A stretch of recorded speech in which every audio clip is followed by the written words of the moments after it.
everyone, welcome to another episode of Talk with EMAS with me, Alfin. In today's podcast, I have a very special guest, Miss Anti. Hello, Miss Anti. How are you? Hello, Miss Alfin. I'm good, thank you. How are you? I'm very good today, thank you. Okay, Miss Anti is the academic program consultant in English Massive. In this podcast, we're going to be talking about challenges and issues in communication and strategies to have an effective communication. But before that, I'd like to inform you that this podcast is one of the program in English Massive. This podcast is released bi-weekly on Spotify Talk with EMAS and our YouTube channel English Massive Kediri. Don't forget to subscribe to our YouTube channel and follow our Instagram at English Massive. Alright, without any further ado, let's get started to the podcast. English Massive Podcast. Talk with EMAS. Jeng jeng jeng jeng jeng. Hello, Miss Anti. Hello, Miss Alfin. Hello again. Hello again, yeah. Okay, before we go to the main topic, could you please introduce yourself to our audiences? Of course. Hello, everyone. My name is Entusiastik. You can call me Enti. I've been working for English Massive as the academic program consultant since 2018. So it's been 3 years, more than 3 years. And I'm also an English lecturer at Universitas Islam Kediri. So yeah, that's about me.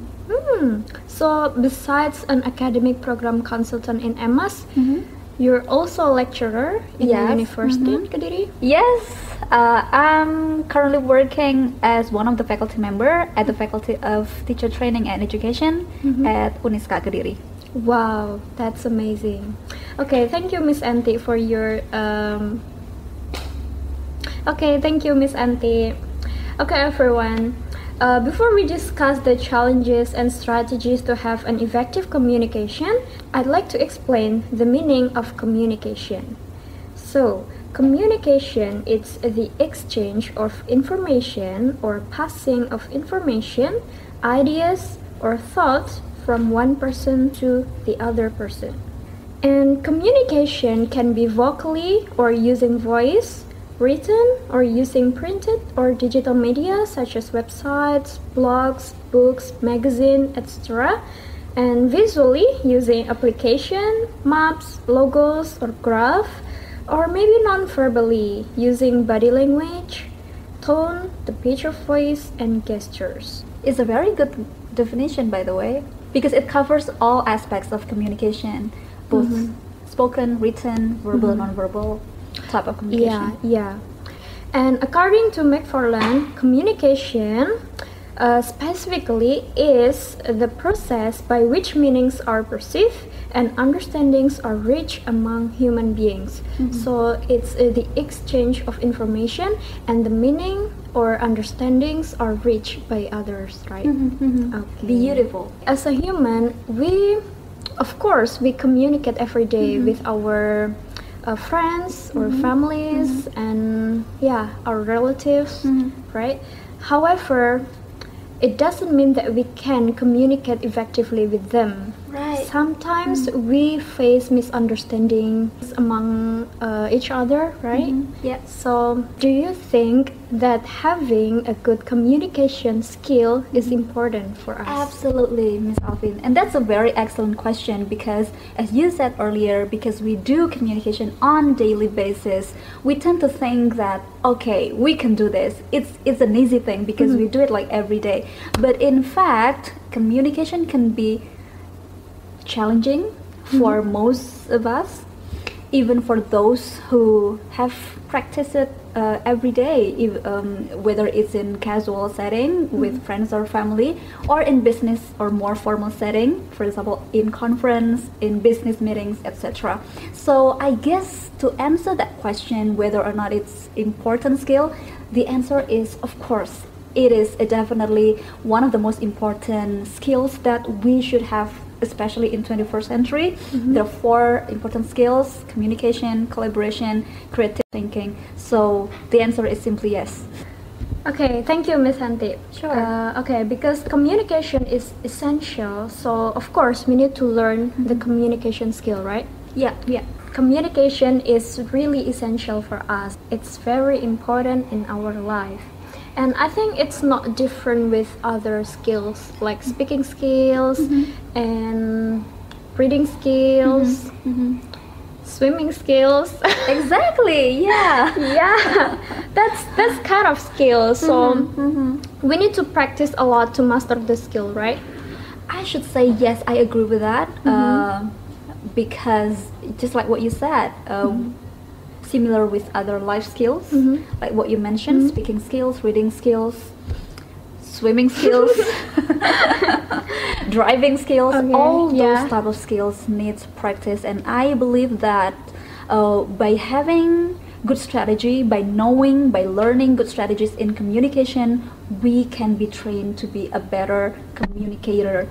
And I guess you said earlier that one of the definition about communication is when the meanings are perceived, right? Perceived by whom? Of course, by the receiver of the meanings, right? So it doesn't only take good speaking skill, because communication is not a one-way type of interaction, it's a two-way interaction. So of course the other person who should receive the message should have a good listening skills too, in order to be able to respond to the message correctly. Yeah, I do What do you agree think? with you. Yeah, I do agree with you, because sometimes when one person have a good communication skill, however the audience have no or less communication skill in receiving the information, sometimes it's easy to have a misunderstanding between them, right? Yeah, it happens all the time. Yeah. That's why we have to pay attention when somebody else is talking, so we can respond to them correctly.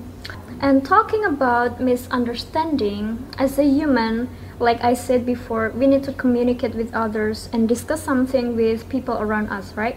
However, some people still cannot communicate their ideas and faces misunderstanding. And what do you think are the problems in communication here? Yeah, it's a good question. It's difficult to answer though, but I guess from my perspective, communication skills also involves other skills. Like it also involves speaking skills, of course, our verbal and non-verbal communication style, but also it has something to do with the cognitive skill. I guess some people can communicate their ideas clearer or better than other speaker. So I guess it involves complex skill sets, that built up to our skills in communication. Like for example, if we talk about effective communication, what type of sentence structure that we want to say to other people so that they understand. Not every person have the knowledge in having a good structure of language to say something clearly. I mean, sometimes we think that okay, it's already clear what I say to them, but still there's always hole in the communication or the message, right? Which sometimes it prevent effective communication from happening. Okay, so you said that communication is complex skill, right? I guess so. So it needs a lot of or other skills Yeah. in it. And my other questions is what factors that can cause problems in communication? Right. So when we talk about communication, Ms. Alfin, you mentioned earlier about the type of communication, right? Written or spoken. Of course, each type of communication require different types of media. Like sometimes we adjust the use of language that we use in written text, in text messaging, in reports, or in other type of form of media, right? So I guess first of all, we have to consider what type of media that we're going to use. If, for example, we have long information, then perhaps it's not the best idea to use text messaging for that. Perhaps we consider email or other types of media. And then we also have to consider the time. time? Is it in the morning, in the afternoon? Is it the best time to say the message? If the people that we are talking to are busy or not? Or the audience, like who will be receiving the message? Are they people who are familiar with this kind of information, or do they need background knowledge? Well, I guess that's all from me. Would you like to add something to that? Well, I think that covers all of the point about the factors that affect communication. What do you think about this one, Miss Alfin? There is a perception that people from certain culture tend to beat around the bush, so they will not say their message in a straightforward manner. They will have a long introduction into the content of the message, while, for example, Westerner, they are more popular as a more effective communicator because they tend to be straightforward with their message. Do you agree with that type of perception? Well, I think this kind of perception is affected by the culture of our people, right? In Indonesia, we used to do basa-basi first, before we go to the main point, while in the Western, they tend to do that straightforward, right? So I think it's affected by our culture, and I think it's better for us to adjust to the situation or the occasion. Maybe when we talk to our lecturer, we have to be straightforward. And because we appreciate their time, perhaps they're busy doing something else. Yeah, of course. And maybe when we talk to our parents, we can do basa-basi first, and it's then more casual, Okay, we have talked about the problem in communication, and now I have a question, Miss. Have you ever faced problems in doing communication?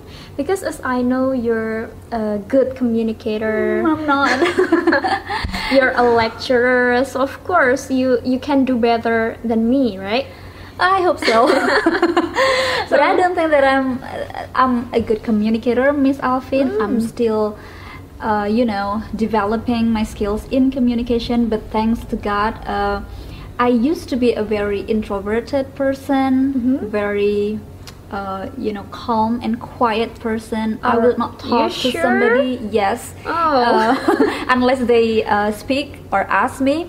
But since I've been working as a teacher, of course, it requires us to speak in front of class to our students. So it's impossible to be quiet as a teacher. So I guess I'm learning how to communicate or to convey ideas effectively. And I guess for the types of students that I have now, most of them are millennials, who are mostly audiovisuals. So I guess it's a good scenario to have a combination between voice notes and written type of information that I shared on, I don't know whether it's the LMS that we're using, Microsoft Teams, or the WhatsApp group. So I feel like if I only send the information once to them, it's never enough. Really? Why? Yeah, because if you talk about problems in communication, I feel like I've already told them, I've already given them the information according to me, but because I didn't repeat the information in other media, then sometimes the students will miss the information. They will say to me, did you post it here, or did you send us this? How do we do this? So there's always questions asking about how or have I done that. So I learned that it's always a good idea to repeat the information by using several other media. Oh, okay. But the point here is to do an effective communication, right? But is it effective to do a repetition by repeating in other medias? Yeah, it's a good question. But depending on the context and the audience, the receiver of the message, I guess one of the principles that I believe is that it is very important for a communication to be effective is the message is received, the meanings are perceived, right? Yeah. But if it's not achieved, then I guess it's okay to repeat it. In my case, I do that, and I perhaps it's not that effective because I have to repeat the same information. But at least, for example, after I posted the information on Microsoft Teams, then I have to announce it on the WhatsApp group chat. Okay, I've posted this to make sure that they will check. Because not all students check the Microsoft Teams every day or every time, like in WhatsApp. Microsoft Teams is boring. It's not like Instagram. Yeah. Of course, I agree with you. What about you? Do you have any misunderstandings or miscommunication with, I don't know, someone, a friend, a lecturer, parents, maybe? Maybe yes. So I have this friend. He is actually very friendly in real life, but in WhatsApp or in text messaging, I think he is quite not friendly because he always send short message and do not explain what he wants, or do not explain the information clearly or briefly, and use the polite words. And I think this is one of the problems of communication using text messaging, right? So in this case, we tend to judge him like, oh, he's rude, he is not friendly, but actually he is very friendly in the real life. And I think this is one of the problem in communication that I faced. It's true, Miss Alfin.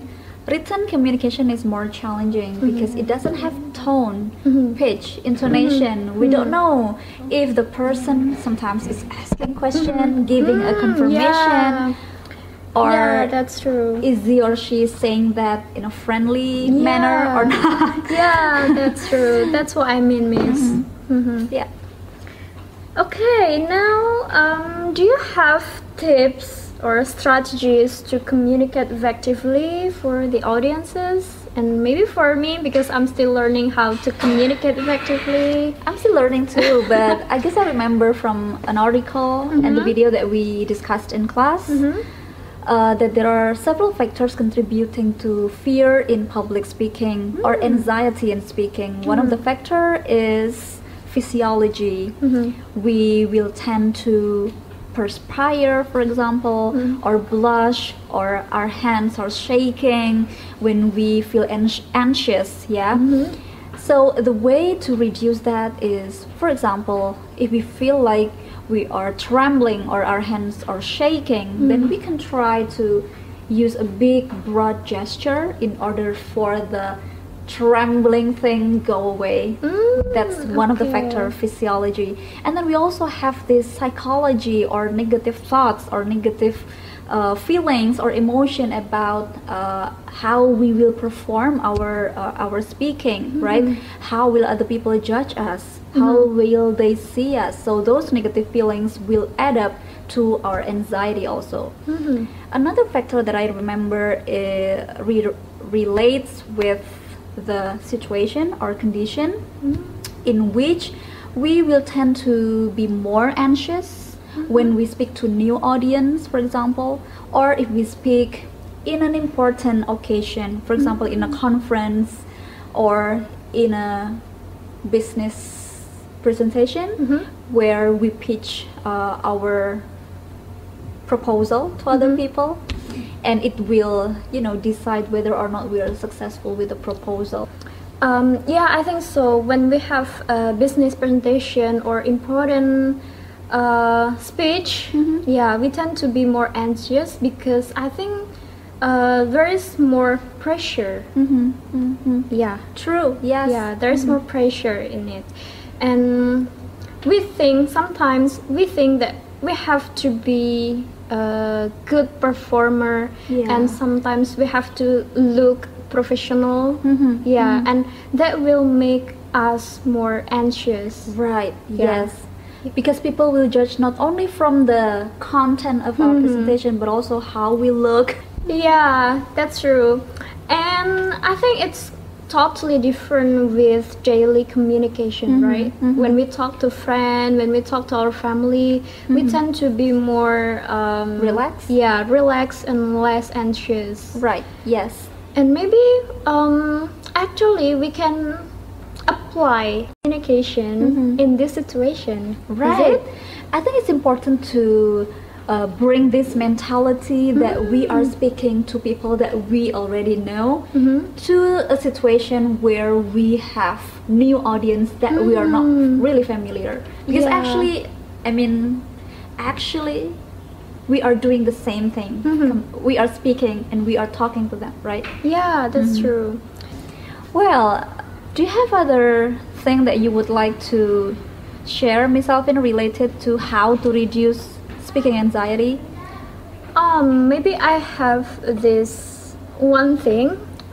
It's well prepared. Wow, yes, exactly. Yeah. We need that. Yeah, actually, this is my personal experience, Miss. So when I was well prepared, I think I can talk more relaxed and I can talk to them easily because I know what point that I'm going to say. Right? Yeah. And I also know the structure or outline, that I'm going to tell to them. So I think it makes me less anxious. Yeah. Very good thing to. Yeah, that's a good point. Yeah, I think that's very important for me. So when I'm going to have a speech in front of many people, I should prepare first. Yeah. Yeah. And I think I'm not a good spontaneous speaker, you know? Yeah? Yeah. Why do you that- think so? So that I have to prepare everything before I talk to people, before I talk to audiences. Yeah. Perhaps that relates to the points that we discussed earlier, that everything needs practice. I know this person who is a professor at Stanford University. He's giving a talk at TED Talk, and the title of the video is Think Fast, Talk Smart. So basically, when we do like spoken interaction or communication like this, most of the time we will be in a situation where we are required to speak spontaneously, right? Well, yes, sometimes we can prepare what we're going to say, for example, before a lecture or before a presentation. But like in daily communication, when we meet strangers in the street, when we talk to foreigners, we don't know what other people will ask us, right? Yeah. So I guess practicing the skills to communicate, that will help us. Okay, yeah. So it's in line with the point that we discussed earlier, right? I guess so, Miss Alfin. Because some people might think that they were born as a natural good communicator, right? But I still believe that by having a practice, a training in communication, that it can still help us to be a more confident and a better, more efficient communicator. Okay, thank you so much, Miss Santi, for Thank you, it's a coming pleasure. and participating in our podcast, Talk with EMAS. Happy to be here. And I learned a lot from your explanation about communication skill and how to have an effective communication. I learned a lot from you too. Thank you. And hopefully we can meet in other occasion. Sure. And I think that's all, guys, for our podcast today. And see you in the next podcast. Thank you for listening. Bye. Bye.